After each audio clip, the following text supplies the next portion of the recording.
Welcome back, everybody. Oh man, the rig that is for this is sitting right over there. And when I gave it the spin, I nailed the front axle. I didn't think that out very well.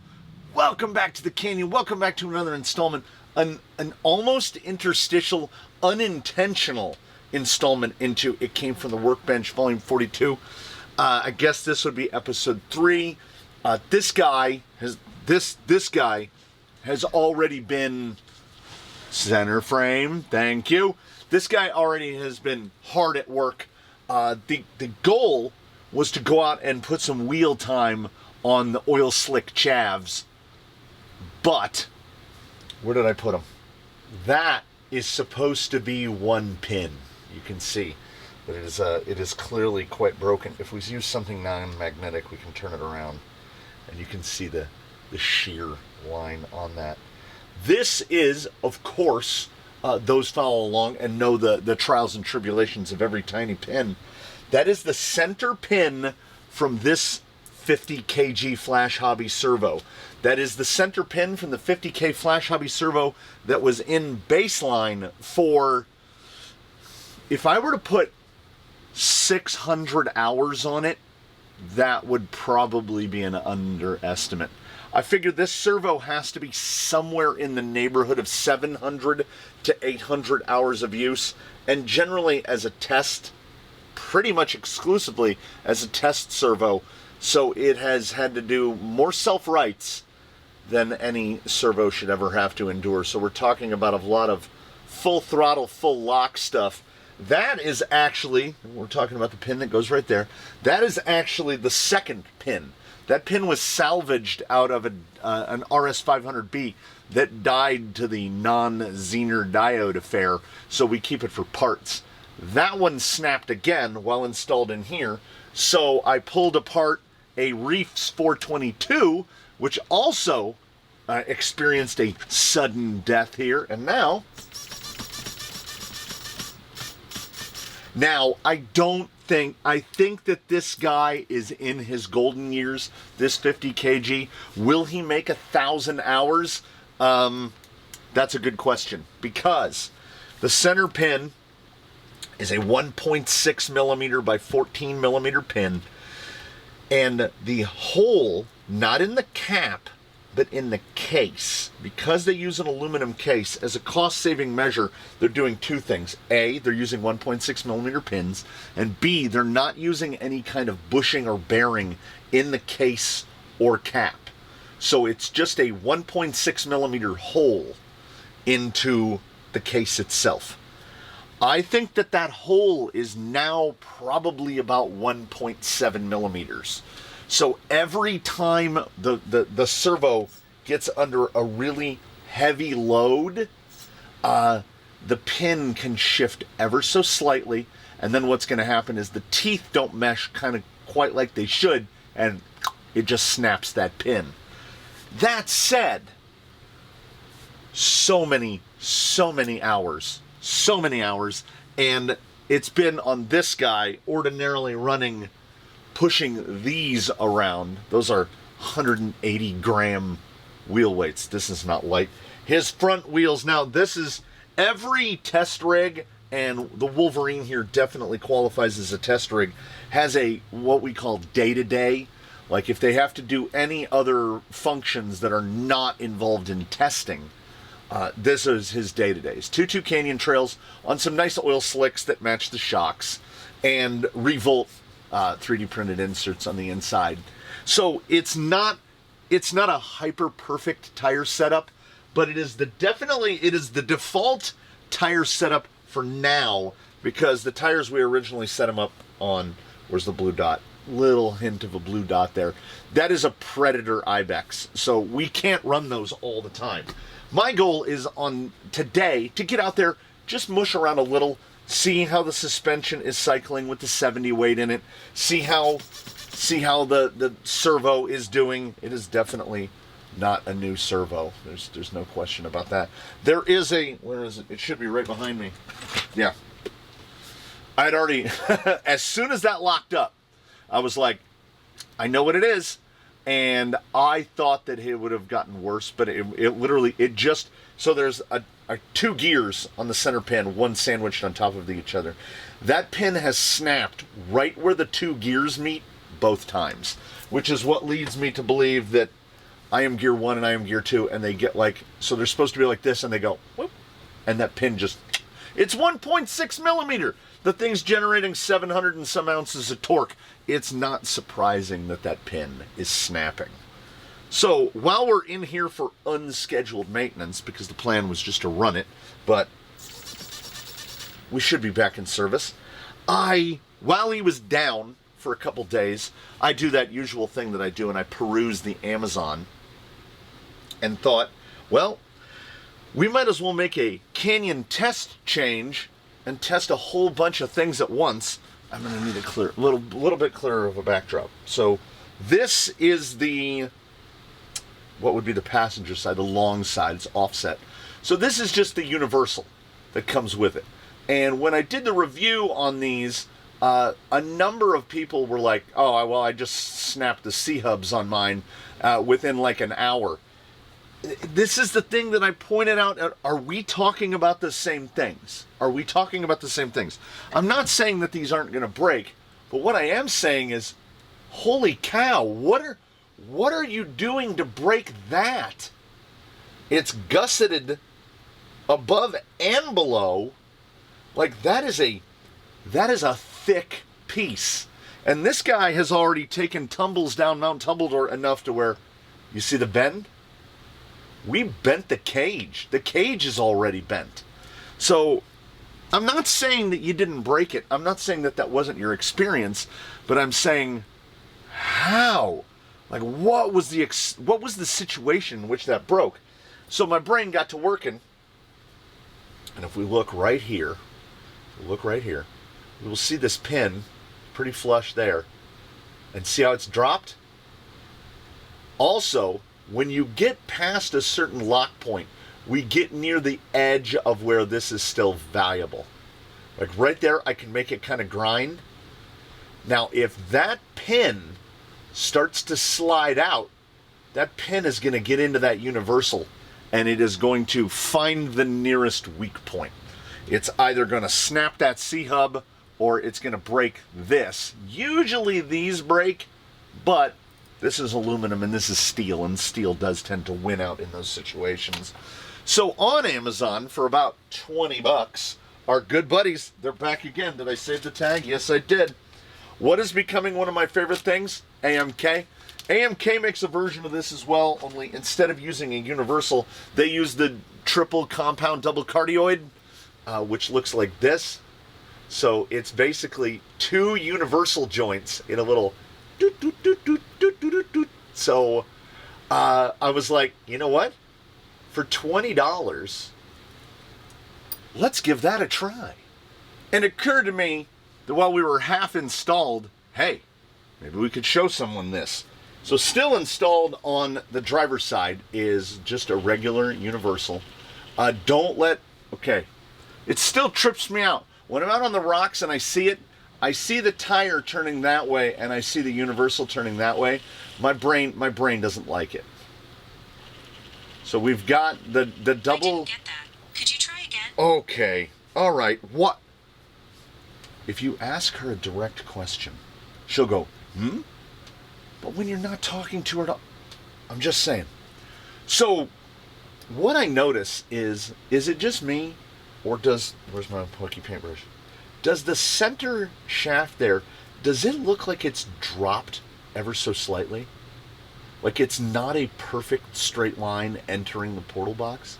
Does that appear to be the case? It never occurred to me on this side that still has the universal. But I think it does.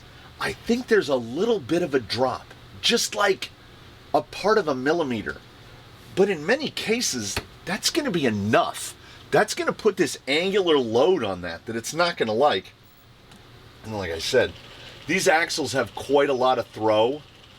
So we're not anywhere near, but what you can see, or I hope you can detect, is the surge. You see how the speed is not constant? It's not a CVD. So we go fast, fast, fast, fast, fast. So the big shiny part, the outdrive, is moving fast, and this is moving slower. I know, it's messed up. Physics are messed up. But that shaft is rotating at a different rate than the inner part of the universal. I know.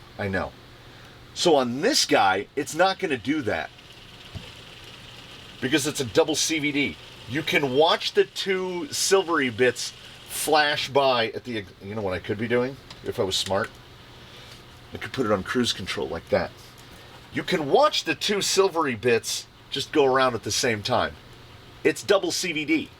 So this right here, something that I was skeptical about, I believe it is genuinely called double cardan.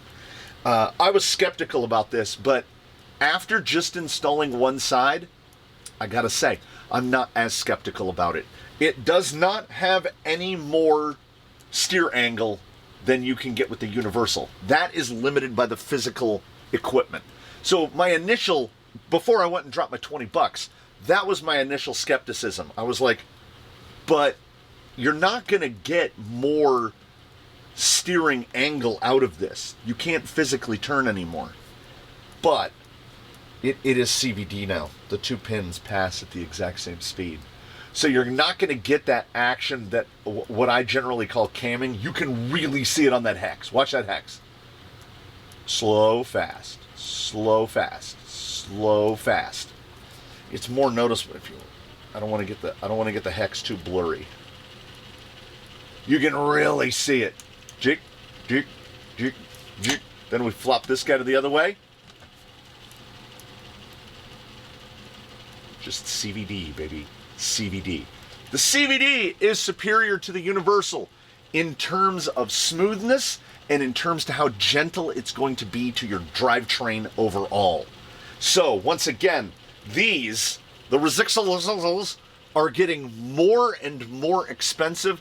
They are probably to the point where an investment in an axle that, say, comes with the double cardans, an axle that comes with larger stub outs and whatnot is probably a better idea, but I think the cost is coming out around the same. I want to say Mias has a version of this.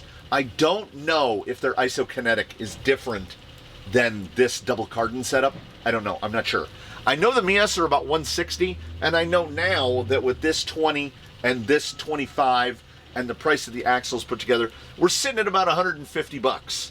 So we're really close. The center... The ring and pinion, fine. Bearings, fine. Fitment's fine.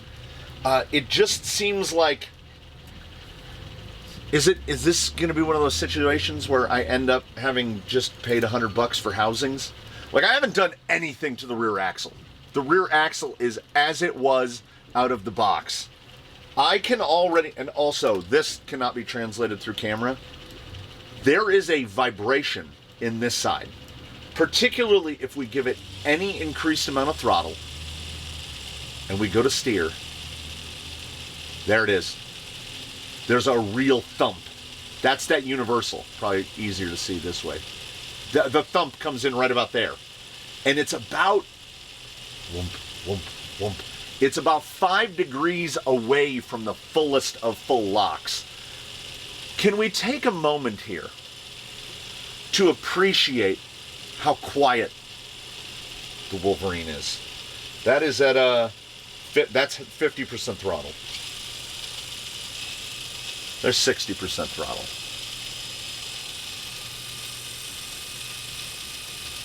It's all right. Stealth X, man. Stealth X for a reason. So I am going to... Boop. I'm going to make that stop. I don't know if I have the agility. This is counting on a lot.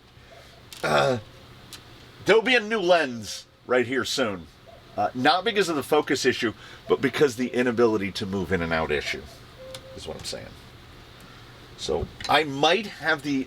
And this one, look at that. Look at that. Can you see that? Look how low that pin is. And then we'll whip it around. The pin's high on this side. Because they are, as it is a I'm looking for a set screw. Oh, that is camming so hard. They are just swaged. Those pins are swaged in. So you can try to knock it in farther, but that is something I can't guarantee is going to work.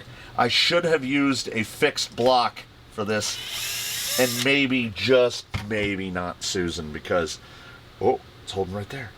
Because we've still got wheels installed on the back, so the weight bias is... And I had to tilt this. You can see that we're really... Woo! There we go. Now we lost a big chunk of weight off the front, so we spinning. So there's our little universal. Yeah, that dip on the pin, that is Concernicus to me. It's pretty far out on that side. As I pointed out in the quick view, sometimes when you spend your $100, you get your $100 worth. But once again, we're now talking about multiple. So the axles are Resixel, or sold by, I should point out. I think that they're probably all, who knows who actually makes what. It's got SSD portal gears. It's got Hobby Park outer weights. I couldn't find where the inner boxes were from. Then I started thinking about it, and I believe they were sent in AliExpress direct, which would explain why I have no recollection as to where those came from. But we have basically, there's no manufacturer overlap here, or at least retailer overlap. Everything is from someone else.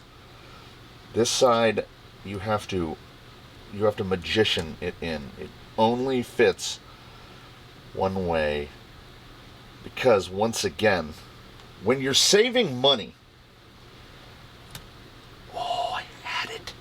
When you're saving money, with very few exceptions, you are saving money for a reason. Like, basically, if you don't want to have to deal with stuff like this, where the fitment of that was annoyingly particular. Like Triol is a good price point. You can get yourself some Triol, and in general, in my experience, not really have to worry about stuff like this.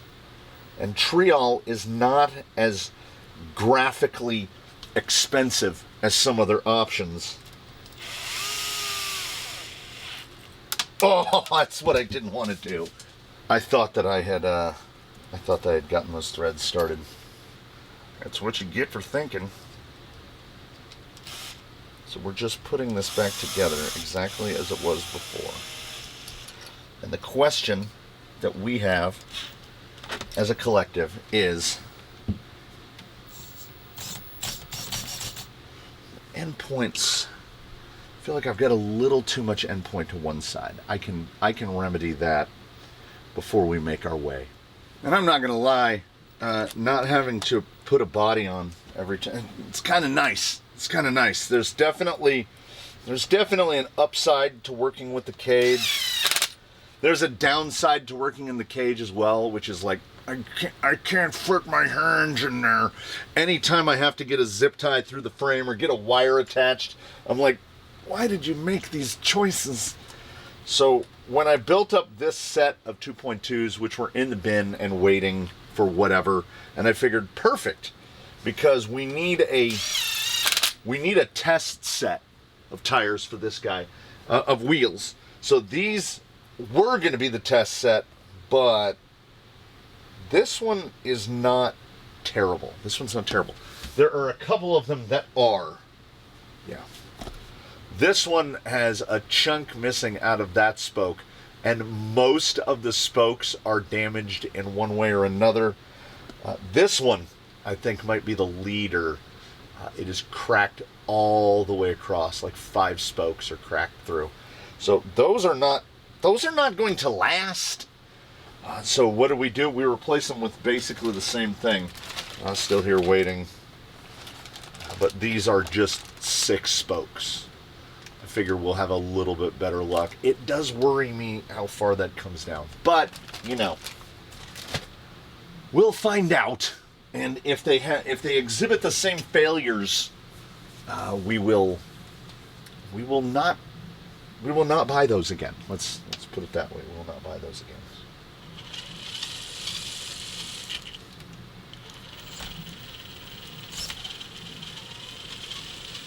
Oh, there's something there, man.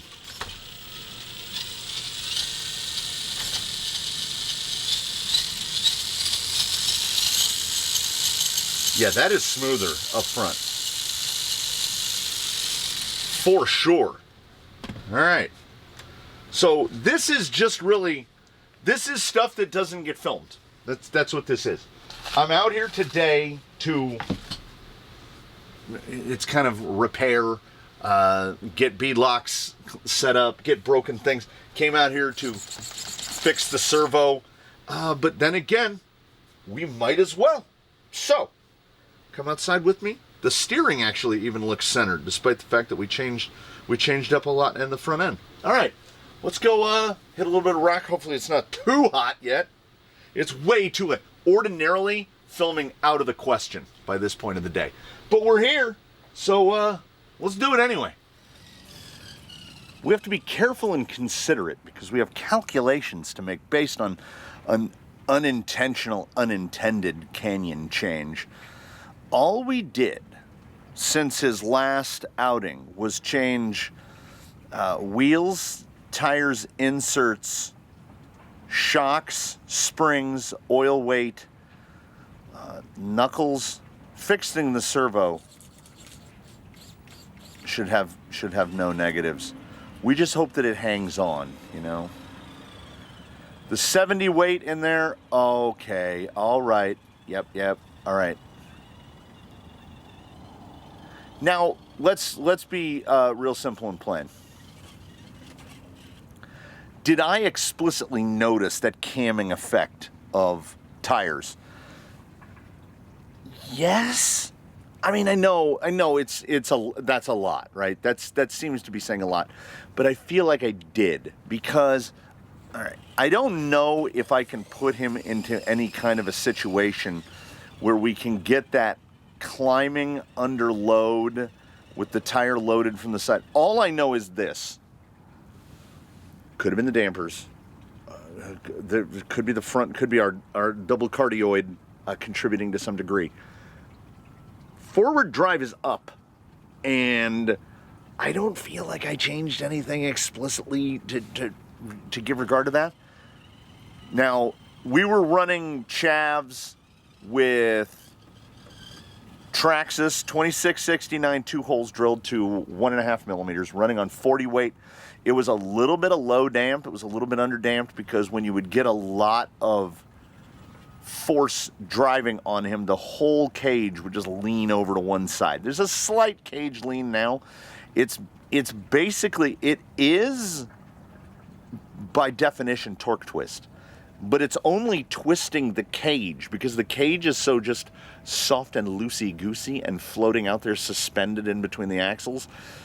Torque twist is only negative when it's affecting basically your contact patch, the ability of your tires to do work.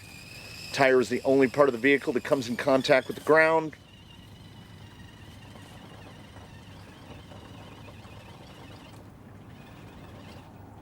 I can't tell right there if that rear wants more throttle or less. He's just, there it is. He just suffers a little bit from width. He's a wide boy, and getting that rear end to pull up over there relies on being a little more narrow. This is the best I've seen this insert combo, like compared to the quick view, the tires feel more certain.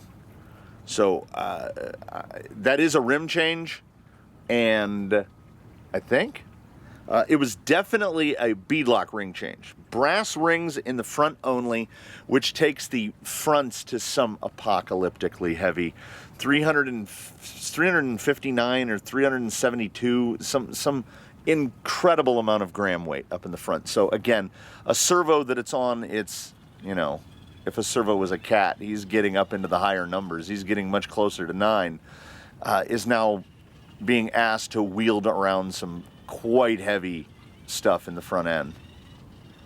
Feels super planted all the way. Still has that crazy tight turning circle. Okay, we'll get right here at the bottom of the frame. I mean, look at this. Now, what I want you to take into consideration there is that he's got a 340 millimeter wheelbase and he's 270 millimeters wide. That length and that width, that's a tight circle. I just keep looking down at those C-hubs and thinking, how are people breaking these? That's what I want to hear most. In the comments, please do. Let me know. When you broke yours, what happened?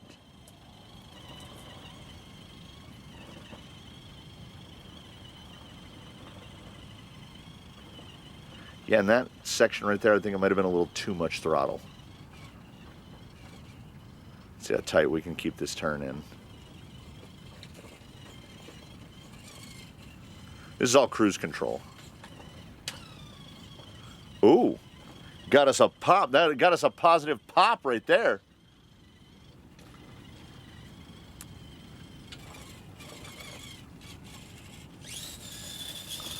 We seem no worse for wear. A loud, you know, by vehicle standards, a loud release of tension like that, little bit of a cause for concern.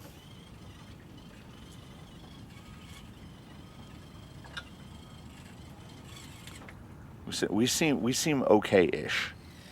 So do you remember, about 5 minutes ago or so, maybe closer to 10 if we include inside time, when I was just, to take the borrowed nomenclature of the current generation, just raw dogging those kingpin screws into those brass knuckles without checking the grip still remaining in the thread lock. Now putting on new thread lock, the lower kingpin passenger side fell out.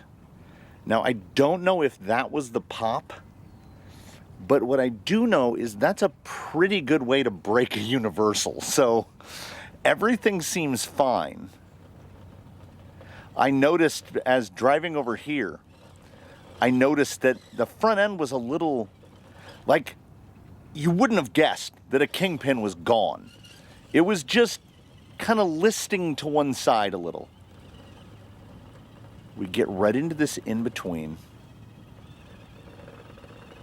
It's a PSI problem, is what it is. The inserts would be absolutely letter perfect if he weighed half a pound more, about half a pound more. He's spreading his load out so much, that's why you get that scrabbly sound of the lug. Now in other stuff, like accidentally running into the fence, descending particularly, they're great. We're sacrificing a little bit of forward drive. As I had mentioned, the stability is real. There's that right there.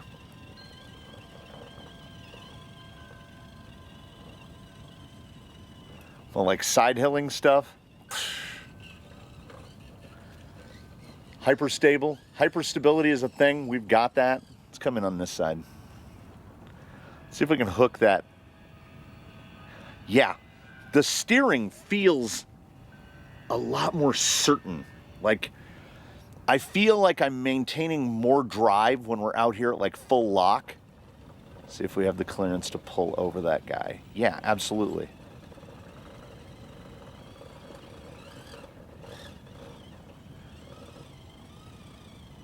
Yeah.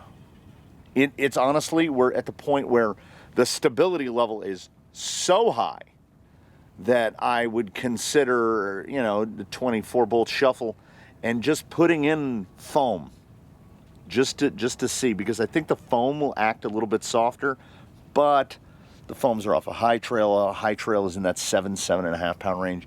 So we might add them in the same place, just with less side hill stability.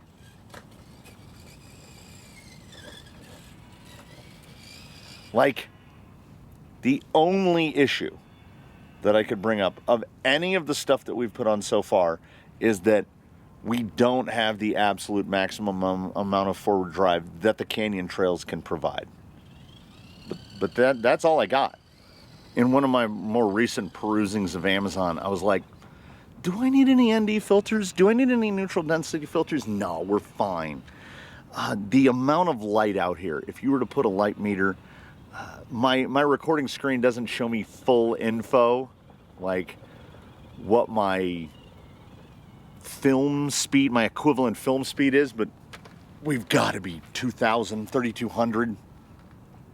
Or I have to run, basically, we're nearly full auto out here. We're autofocus, we're auto exposure, because the lighting conditions change so much and so rapidly. I'm nerding out about my hobby within a hobby. Look at him lift that leg. This is probably how we bent the cage last time. Can we set it down though? Yeah. Oh, that's the task. Is get enough drive out of these canyon trails to more easily, to basically manage this. We've got a little 10 Pro problem, which is stability is great until that stability starts to come at the expense of overall traction and or forward drive. Now, these inserts on the descent are just going to be,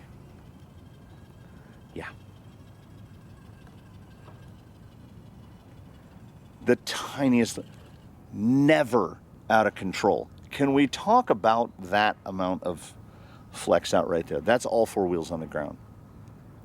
Everything is real good. And we're at that last point. We're at that get the insert just right.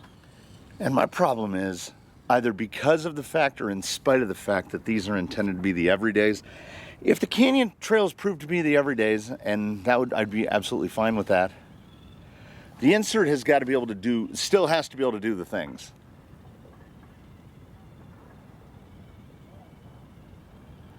Yeah, make me take my words and eat them. Keep it all the way, keep it on. Is it a trade I'm willing to make? I don't know. The stability level is like a 10. He didn't lift on that turnaround there. The 70 weight in the oily chavs is right there.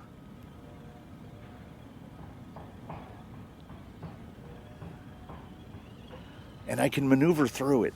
You know, what's the end game? When we exchange some of that excess of stability for forward drive. Like, never tried to lift.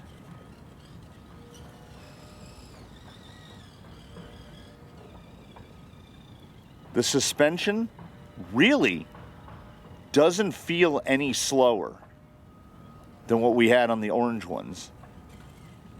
And we went from 300 CST to 900 CST. Now that is 4 slot pistons versus 2 hole pistons. But these being offset caps, I don't really have the option to run them the other way. I don't have the option to run them upside down, because that would move the shocks just more vertical. We also went from 0.8 pound to 1 pound. I forgot to mention that as a component of the canyon change. He's put together. Oh.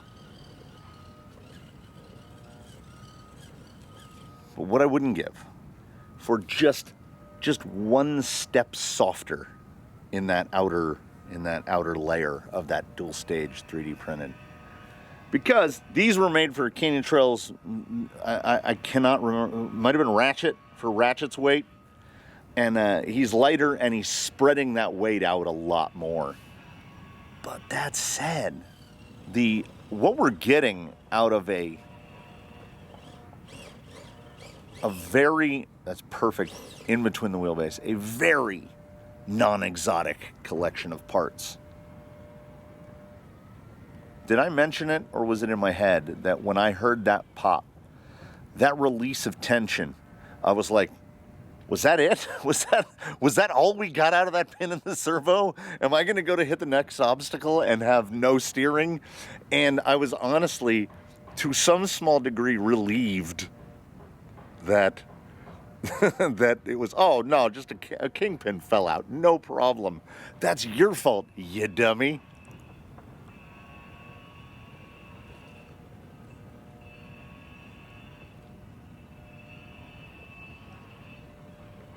Honestly, as committed as I am to the Fusion 1800, it doesn't quite have, it needs to be like a 1900, which I realize I could just go up a tooth or two on the pinion. I think I'm running like a 24. I don't want to give up more mechanical advantage.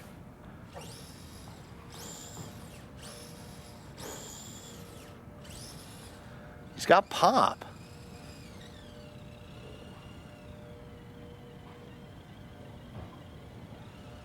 Let's all be honest. These are doing really, really well across the board. But at the same time, y'all know, this is not the end, my friends. We're gonna dig through tire. We're gonna test tire after tire after tire, and we're gonna land on a tire, and we're gonna be like, those are the ones. We'll run those on there, because he's got to compete in deadline just like everybody else. And honestly, I think he could do it on these, but everybody is kind of reserved to their everyday tire for that. We try to make as few changes as possible. We get everybody charged. We get everybody going. It is near enough as to be 100 degrees. I am sitting in the shade. I've got camera 2 over there in the shade. I would like to hit a couple more spots, but I'm just going to be honest with you. There's a little bit of deadline in the shade. Let's prequel. Let's hit a little bit of deadline. Start over here at about the, I don't know, was that 5 meter mark? Okay, we'll go outside cut here. The easier is on the inside. But if you're a stability master, sticky. Usually tries to pop the front end. Not gonna happen. Get out here. Don't want to get too close to that edge. Let's not forget, fastest through Mavericks.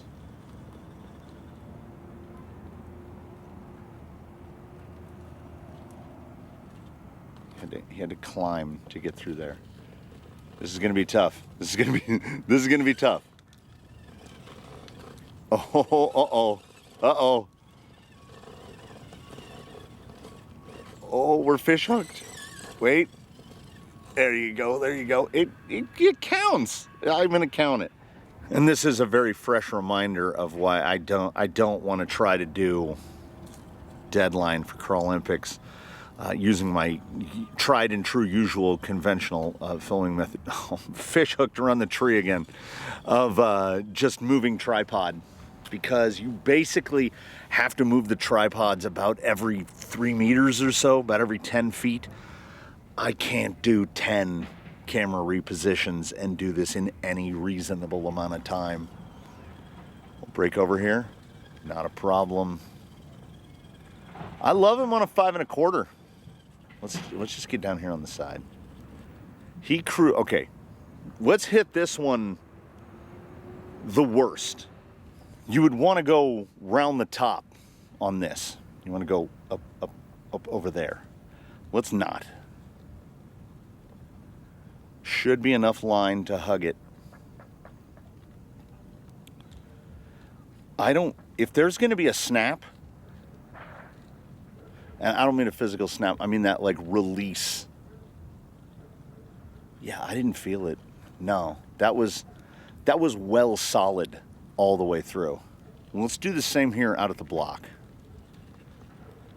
We're going to get past this other tree. I'm starting to get too hot. It's a little 3-wheel, but I can leave him that like while I reposition.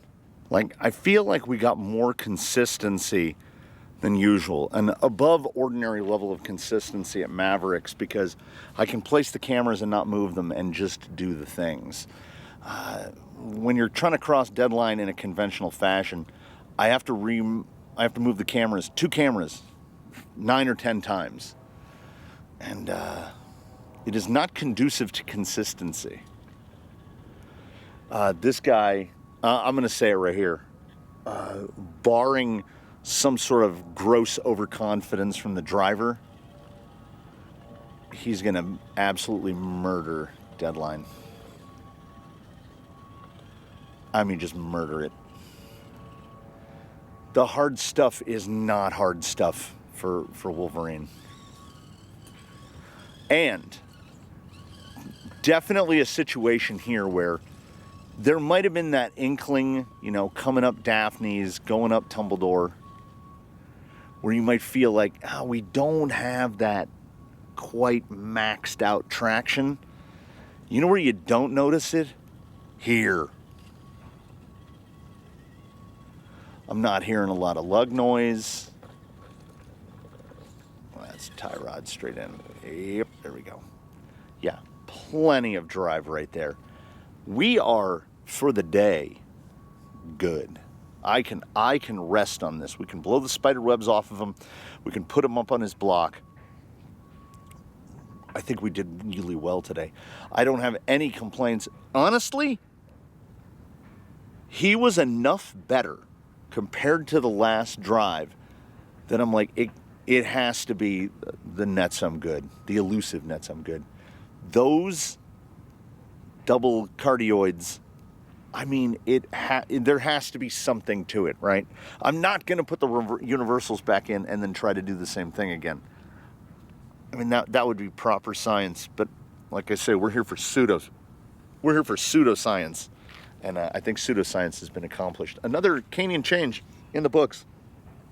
Wolverine looking fine on the day, absolutely fine. I would like to thank you all so much for joining us out here. It is so hot. I look forward to seeing you in the next one. In between now and then, please, one and all, do your very best. Have a good one, everybody. We will see you again real soon here from the canyon. Wolverine will be testing tires. We'll be doing deadline. We'll be doing all kinds of things. So come back and see us. That'd be great.